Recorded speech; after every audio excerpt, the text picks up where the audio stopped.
How's it going, guys? DAF'D here. Thank you so much for clicking and joining in. Much appreciated, as always. So this one is a bit of a departure. I decided to draw it out originally as a sketch in graphite, and then I transferred it to watercolor paper with the regular Stettler fine liners. I wanted to make this a little bit different looking. I wanted to go more of a traditional courtroom drawing that we've all seen on the in the press over the years, but this one, obviously with the George Floyd case, there wasn't one because it was televised. I watched most of it. I was very lucky and fortunate to have a job where I can pretty much make my own hours. And when I do have to actually go into work, I kind of just schedule it to whenever I want. Not bad, huh? So I guess the basics out of the way here. This is, I want to say it's Strathmore watercolor paper. It is not the best. And anybody that is serious into watercolor will know it is just kind of on the low end of the spectrum. Nonetheless, so are my drawings. Anyway, I decided to break out the old Princeton Aqua Elite brushes. They are synthetic sable hair mock-ups, sort of. A couple of friends of mine had suggested them, so I decided to pick up quite a few, and I actually like them a lot. I swear one of these days I will get an actual Winsor & Newton Kolinsky sable hair brush. Got to, right? Artist Loft brand for the actual watercolor paints. They're incredibly old. I don't know if watercolor could go bad, but they sort of look like they could. So I guess just jumping right into it.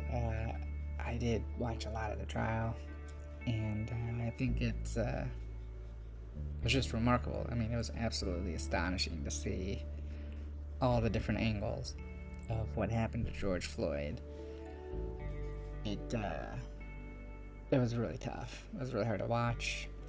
I feel horrible for the actual witnesses of what happened, who were basically forced to watch an execution and not do anything about it. I got a lot of conflicting feelings about the judicial system. In one hand, obviously, it's the best in the world, and the fact that no matter what or who you are, you do deserve a public defender if you cannot afford a lawyer. You do have a right to a fair trial and to a defense. I think that's great. That's what makes us a lot better than many other countries out there. However, there are certain things that I truly feel are beyond defense. This being one of them. Just the fact that there's so much footage of what happened. So many witnesses. I'd never seen a trial where there's so many people crying on the stand. I mean, this was an absolute travesty of humanity and of justice, and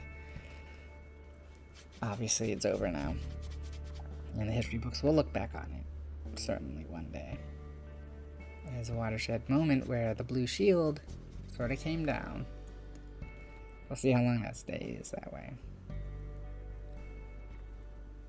I think during the trial, watching what was going on, I just had a lot of just shock that the defense attorney was just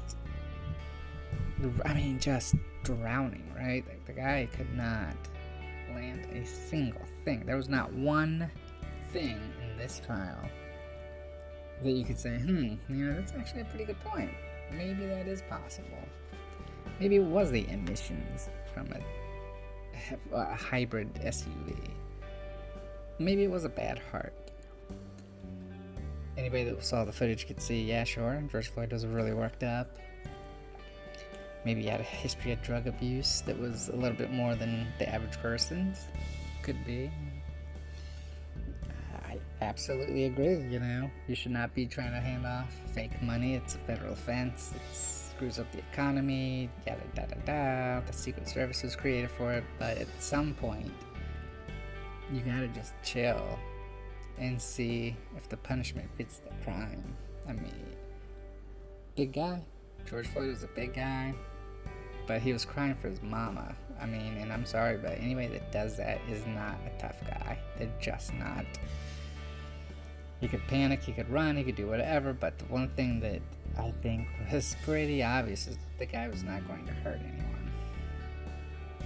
And you can tell just by looking at him. So,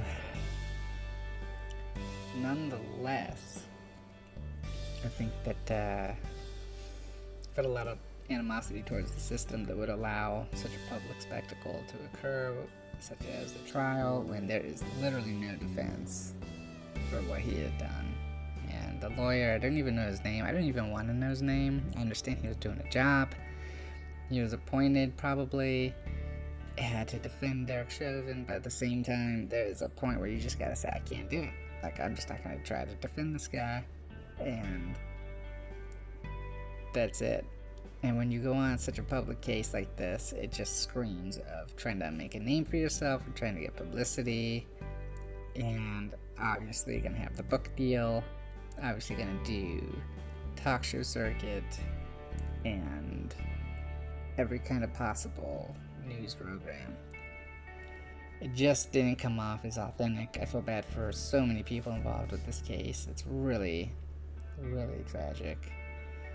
But I'm also splitting this in two parts because one, it's just a long process video, and two, I guess there's a lot to be said about the whole thing that went down. So with that, I am going to cut this first part off right about now. And just want to say thanks for watching, and please do not forget to subscribe. Part 2 is coming up right now.